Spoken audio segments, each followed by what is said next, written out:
खिला रहा है, बढ़ा रहा है, फ्री में बिठा के। तुम्हारे कंट्री का उतना बजट होगा, उतना बजट होगा। बोल मैंने क्या सा क्या बोला। तारीख 16 फरवरी, जगह उड़ीसा का मशहूर कॉलेज KIIT। पेशा पावर का इस्तेमाल करके बाहर से आए पढ़ने वाले छात्रों को उनकी औकात बताना और भारत का नाम मिट्टी में मिलाना। ये कहानी तब लिखी थी जब 16 फरवरी को नेपाल की छात्रा ने भारत के इस इंस्टीट्यूट में अपनी जीवन लीला को समाप्त कर दिया। जब छात्रों ने प्रदर्शन किया तो यहीं के प्रोफेसर ने बताया है कि नेपाल का तो इतना GDP ही नहीं जितना हम तुम लोगों को यहाँ खाने को दे रहे हैं।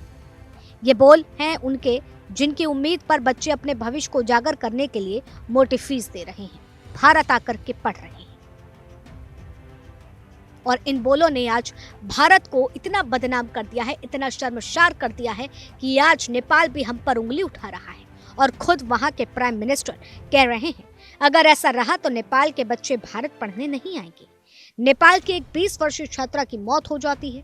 मौत के बाद उसके साथ खड़े होने के बावजूद कॉलेज के लोग उस बच्ची के लिए आवाज उठा रहे हैं, उनको आंखें दिखा रहे हैं। लेकिन पहले आपको पूरा मामला समझना होगा कि भारत को शर्मसार करने वाला काम इन दो मोहतरमाओं ने कैसे किया और इसके पीछे की वजह क्या रही होगी, जिन्हें गुरु की उपाधि नहीं बल्कि मैं कहूंगी कि देश में भी जगह देना जरूरी भी है या नहीं।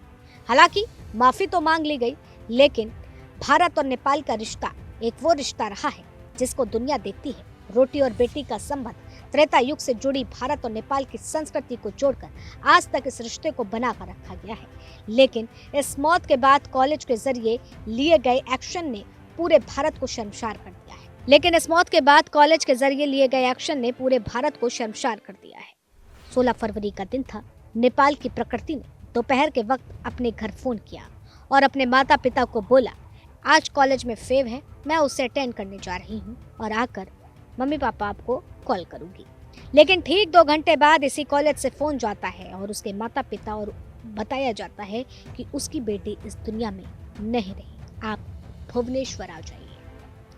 जरा सोचिए, किसी माँ बाप को यह पता चले कि अभी 2 घंटे पहले जो हंसती खेलती हमसे बात कर रही थी, अचानक ऐसा क्या हुआ कि वो जिंदगी को हार गई। आखिर उनकी बेटी अपने मन से किस तरह से लड़ रही होगी। लिखूं तो हाथ रुक जाते हैं, बोलूं तो लफ्ज के हकलाते हैं। भारत को अपना घर समझ के जो छात्रा यहाँ अपने सपने सजोने आई थी, मगर सपनों की मंजिल से पहले मौत की चौखट पर जा गिरी। लेकिन क्या हुआ उसके साथ? जो हंसती खेलती लड़की अचानक मौत को गले लगा लेती है। खोजबीन और सोशल मीडिया पर वायरल होती चीजें बताती हैं कि उसके एक्स बॉयफ्रेंड आद्विक श्रीवास्तव ने उस छात्रा को इतना मोलेस्ट किया, इतना प्रताड़ित किया कि वो लड़की ने अपनी जान गंवा दी। इसके चलते वहाँ के छात्र विरोध करते हैं तो उनको शांत करवाने के अलावा वो वहाँ के प्रोफेसर्स कह देती हैं कि जितनी नेपाल की GDP नहीं उतना तो हम तुम लोगों को खाना खिला देते हैं। ज़रा सोचिए कि यह शब्द उन प्रोफेसर के हैं जो यहाँ बच्चों को पढ़ाने के लिए रखा गया है, उनका भविष्य उज्जवल कराने के लिए रखा गया है, जो इस तरह की होची हरकत से नहीं लगता है कि इन्हें गुरु का दर्जा देना चाहिए। हालांकि मामले ने तूल पकड़ा तो माफ़ी भी मांगी गई और आरोपियों की गिरफ्तारी भी हुई। मेन आरोपी को भी गिरफ्तार कर लिया गया और इसी के साथ कॉलेज के कई गार्ड से लेकर के तमाम लोगों को गिरफ्तार किया गया, यानी कि 5 की गिरफ्तारी हुई। लेकिन अफसोस 6 बजे गिरफ्तारी होती है, 9 बजे वो तमाम लोग बाइज्जत बरी हो जाते हैं, मुख्य आरोपी को छोड़ देते।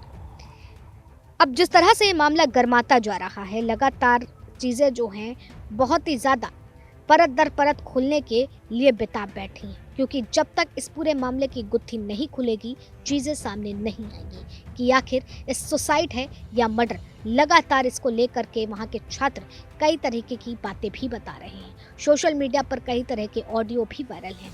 लेकिन अब पुलिस किस तरह से इसकी जांच कर रही है, क्या पड़ताल है और इस गुत्थी के खुलने का इंतज़ार है कि आखिर इस छात्रा ने सुसाइड किया या फिर ये सोचा समझा मर्डर था।